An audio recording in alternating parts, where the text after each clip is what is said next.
Today we've got a new bus there, and oh, that looks quite a nice bus. I wish we were going on that one. Anyway, we've also got a new guide. He's called Jihad, and we'll see him later. We're spending the whole day looking at a few of the many dead cities that exist around northern Syria. We're in that little box there. So just sit back and enjoy the journey. Watch what's happening. In the meantime, I'll get in my mandatory story about the Normans. You don't have to listen. We must now have our mandatory mention of the Normans, that gang of bully boys who took over England, Sicily and southern Italy. A lot of these Crusader knights, to use the polite term, were Normans, both from England and Sicily, as well as Normandy. The rest of the mob were similar characters. To relate just one Norman story, in 1098, the capture of Antioch was led by Bohemond, son of Robert Guiscard, one of the first Norman rulers in southern Italy. On entry into Antioch, every living thing was slaughtered. Though to be fair, we must remember the times we are talking about here. William the Bastard had done the same thing to Yorkshire in 1070. Anyhow, as Yasser might say, Bohemond established a Norman state in Antioch, run on similar feudal lines to England. But we're looking today at dead cities. A large area in northern Syria, around Aleppo and towards Antioch, is an area of dead cities. Perhaps dead towns or dead villages would be a better term.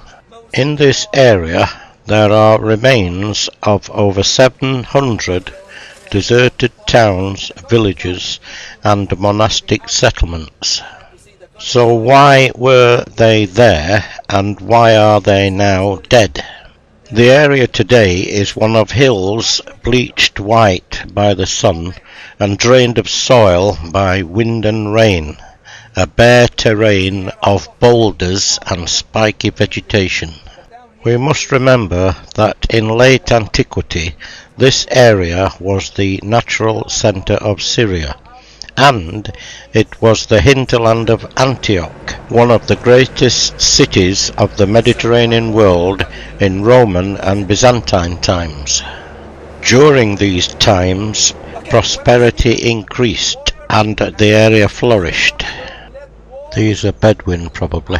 So many towns and villages grew up that the area was almost continuously built up, and we're beginning to see some of the remains now. Settlements grew up to house the farming community. Wealthier citizens of Antioch set up their country estates here, and from the middle of the 4th century a monastic boom led to the construction of about 60 monasteries. Olive oil and wine were exported throughout the Byzantine world. We've arrived now at our first dead city. Of this 700 and odd, we shall only see 3 or 4, although remember that we did see St. Simeon Stylites Monastery the other day, which is in this area. Firstly, just look at these sarcophagi here. This first town is called Serjilla. Serjilla is no Palmyra or Damascus with grandiose monuments. It is, or was, an everyday small country town such as can be found the world over. A town that almost anybody can identify with.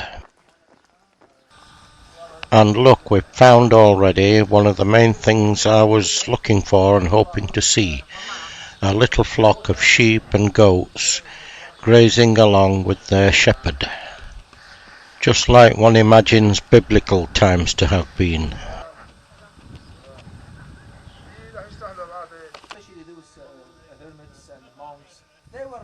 And it looks as though they also had graffiti in those days. In between watching the sheep and goats, we'll see here the farmhouses, the labourers' cottages, stables and other farm buildings. And here is Jihad describing one of them. Until recently, few years ago, by a family, and the Syrian, the Department of Antiquity dislodged them after much damage being done. Look at the stones between the columns, please forget about them. Done by those people recently. To make houses. Well, originally these columns were actually the terrace, the balcony. And you can see the upper floor.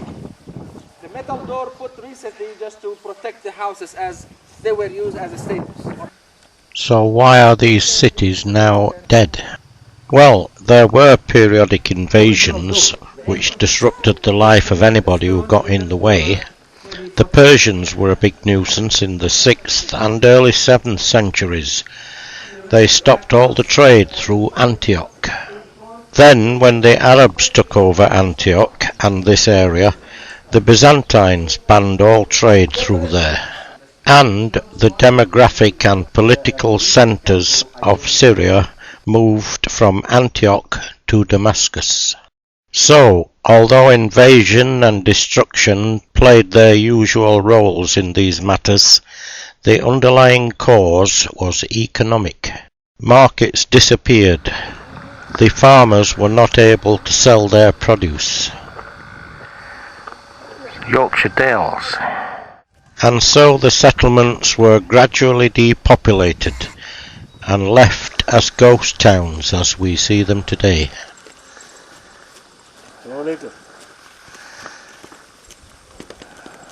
We'll see the town cafe looking for all the world like an Australian outback pub.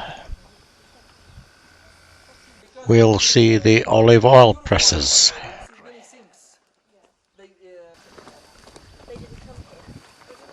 The dead cities are mainly Byzantine in date, though few other areas in the Roman world evoke so well the life of the Roman provinces.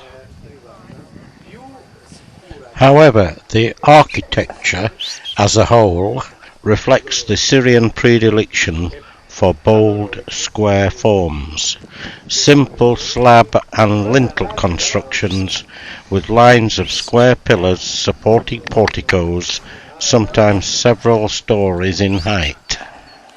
Everything made of stone because of the lack of trees here, which is why so much still remains for us to see.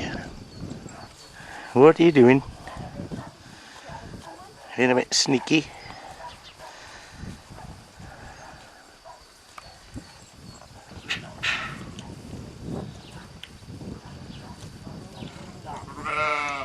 But I especially liked seeing the sheep and the goats.